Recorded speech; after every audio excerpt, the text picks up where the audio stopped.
Shalom Bapak Ibu Saudara, bagaimana kabar Bapak Ibu Saudara semuanya? Saya selalu berdoa dan berharap kita tetap dalam perlindungan dan penyertaan Tuhan sampai kita berjumpa dengan Tuhan kita Yesus Kristus. Bapak Ibu Saudaraku, ketika saya menyampaikan hal ini, saya teringat akan salah satu tokoh yang ditulis dalam Alkitab, yaitu keberadaan orang-orang Majus. Mari kita akan melihat di dalam Matius pasal 2 ayat 1 dan 2. Orang-orang Majus menyembah Yesus. Sekarang setelah Yesus lahir di Bethlehem, di Yudea, pada zaman Raja Herodes, lihat orang-orang Majus dari timur datang ke Yerusalem. Mereka bertanya, di manakah dia, Raja orang Yahudi yang dilahirkan itu? Sebab kami telah melihat bintangnya di timur dan kami datang untuk menyembahnya. Bapak Ibu Saudaraku, mereka disebut orang Majus, Majusi. Itu artinya Majus adalah orang-orang bijak.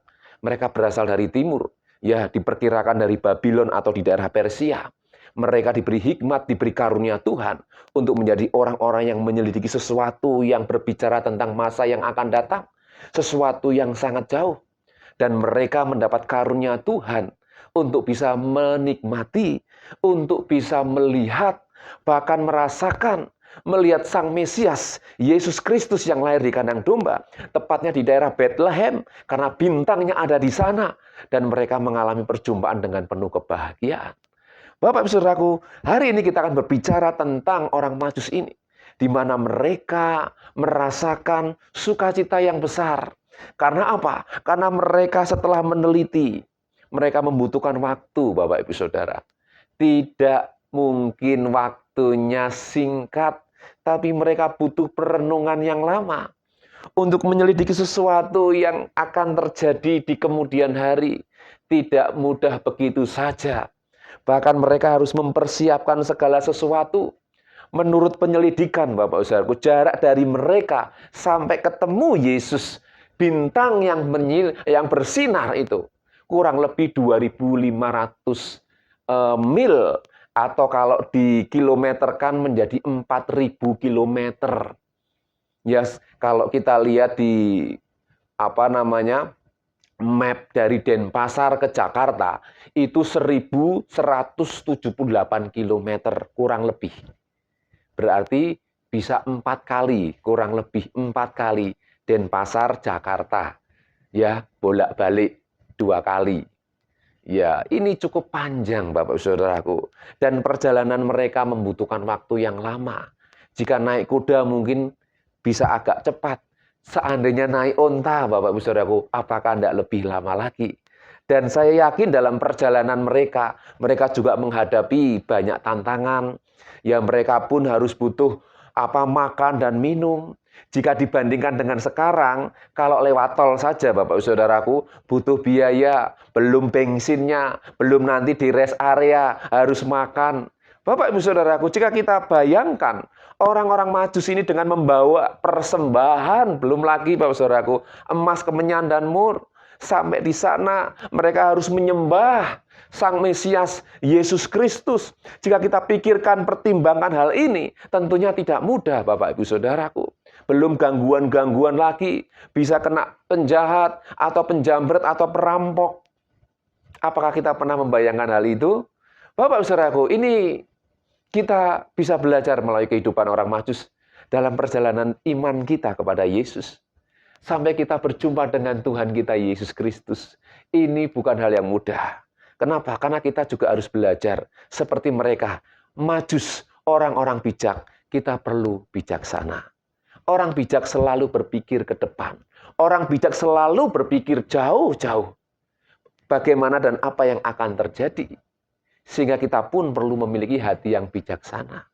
Sehingga dalam firman Tuhan juga mengingatkan kita, berikanlah kami hati yang bijaksana. Hati yang tahu menimbang yang baik dan yang salah. Menimbang yang jahat dan yang baik. Bapak Ibu Saudaraku, sebagai orang-orang percaya, dalam perjalanan kita, sampai kita berjumpa dengan Tuhan kita Yesus Kristus, ini bukan perjalanan yang singkat. Namun kita memiliki keyakinan dalam perjalanan iman kita, walaupun kita banyak masalah, banyak hambatan, banyak tantangan, bahkan kita harus mengalami mungkin kita harus mengalami ujian, bahkan kita harus mengalami banyak hal. Tapi kita harus yakin, kita memiliki semangat seperti orang-orang Majus ini. Ya, memiliki niat seperti orang Majus ini. Sampai ketemu. Kita pun demikian. Mari Bapak Ibu Saudaraku, pertama kita harus memiliki iman. Seperti orang-orang Majus. Dia memiliki keyakinan. Pasti ketemu. Ketemu bintang itu. Ketemu dengan Sang Mesias. Iman ini diperlukan. Sehingga mereka sampai berjumpa dengan Yesus. Dan pengharapan. Kita harus memiliki pengharapan. Seperti orang-orang Majus. Ketika dia diperhadapkan oleh Raja Herodes. Dia maniak penghormatan. Ketika Herodes kita tahu dia tidak suka. Ketika ada raja yang akan lebih menggantikan dia lebih besar. Ya, namun orang-orang Majus tidak berhenti sampai di situ. Namun justru orang-orang Majus tetap fokus mencari Yesus. Bapak Ibu Saudaraku, mari kita memiliki pengharapan. Karena pengharapan kita adalah pengharapan yang pasti. Pengharapan yang ya dan amin. Amin, Saudaraku. Dan jangan lupa, kasih tetap ada. Walaupun dalam perjalanan iman kita, banyak hal yang membuat kasih ini bisa luntur. Kasih ini bisa hilang. Bahkan kasih kita kepada Tuhan bisa hilang juga. Karena menghadapi kenyataan yang tidak sesuai dengan harapan kita. Nah, namun kita harus tetap yakin sampai berjumpa dengan Yesus Kristus dalam perjalanan iman kita. Amin, Saudaraku. Jadi ketiga hal ini, iman, pengharapan, dan kasih harus selalu ada dalam hidup kita. Untuk meraih apa yang kita cita-citakan. Meraih apa yang kita yakini. Berjumpa dengan Yesus Kristus. Bila Natal kali ini membawa kita tetap memiliki hati yang sungguh-sungguh mencari Tuhan dan memberikan persembahan. Emas, kemenyan, dan mur itu bukti daripada seluruh kehidupan kita. Firman Tuhan berkata dalam Roma pasal 12, persembahkanlah hidupmu, tubuhmu sebagai persembahan yang hidup, yang dikuduskan oleh firman Tuhan. Karena itu adalah ibadahmu yang sejati. Amin, Bapak Saudaraku. Biarlah firman Tuhan hari ini memberikan kita kekuatan. Seperti orang-orang Majus. Tetap maju terus sampai ketemu dengan Sang Mesias. Amin, Bapak Saudaraku. Mari kita akan berdoa.